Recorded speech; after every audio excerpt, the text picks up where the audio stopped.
प्रधानमंत्री नरेंद्र मोदी आज कर्नाटक के दौरे पर हैं। कर्नाटक में पीएम मोदी यादगिर और कलबुर्गी जिले में पहुंचे, जहां उन्होंने कोडेमल में सिंचाई, पेयजल से जुड़ी विभिन्न विकासात्मक परियोजनाओं और एक राष्ट्रीय राजमार्ग विकास परियोजना का शिलान्यास और उद्घाटन किया। इन परियोजनाओं में पीएम ने 65.5 किलोमीटर लंबे नेशनल हाईवे का शिलान्यास भी किया। यह 6 लेन की ग्रीनफील्ड सड़क परियोजना सूरत से चेन्नई एक्सप्रेसवे का हिस्सा है। इसे करीब 2000 करोड़ रुपए की लागत से बनाया जा रहा है।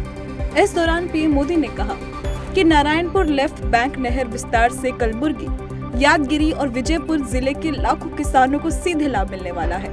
पीएम मोदी ने कहा कि हम उन जिलों में विकास और सुशासन लाए जिन्हें पिछली सरकारों ने पिछड़ा घोषित किया था। भारत के विदेश मंत्री एस जयशंकर और मालदीव के राष्ट्रपति इब्राहिम मोहम्मद सोलिहल ने हानी माधु अंतर्राष्ट्रीय हवाई अड्डे पुनर्विकास परियोजना के शिलान्यास समारोह में संयुक्त रूप से हिस्सा लिया। जयशंकर भारत के 2 प्रमुख समुद्री पड़ोसियों के साथ द्विपक्षीय संबंधों का विस्तार करने के लिए मालदीव और श्रीलंका के 3 दिवसीय यात्रा पर है। भूमि पूजन समारोह में जयशंकर ने कहा कि मालदीव के साथ भारत की साझेदारी एक दूसरे के कल्याण और हितों के लिए मिलकर काम करने की वास्तविक इच्छा पर आधारित है। जयशंकर ने कहा कि हनी माधु अंतर्राष्ट्रीय हवाई अड्डा विकास परियोजना की शुरुआत मजबूत भारत मालदीव विकास साझेदारी में एक ऐतिहासिक मील का पत्थर है।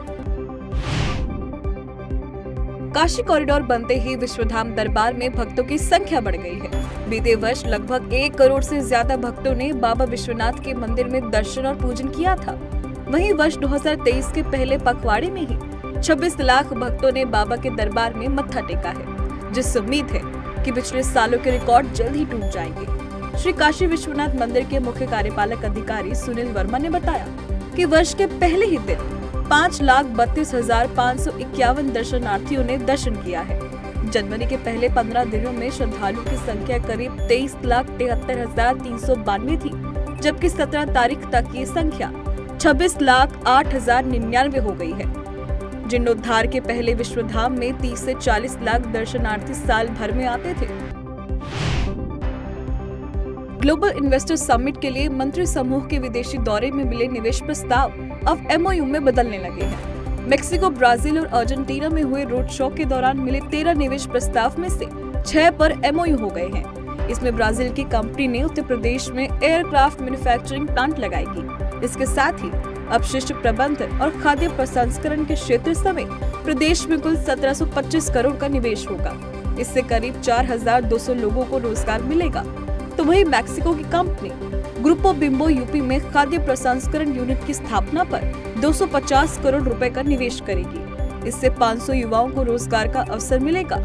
मैक्सिको की ही कंपनी द हॉकिंसन ग्रुप अपशिष्ट प्रबंधन प्लांट लगाने के लिए 500 करोड़ का निवेश करेगी। इससे 1000 युवाओं को रोजगार मिलेगा।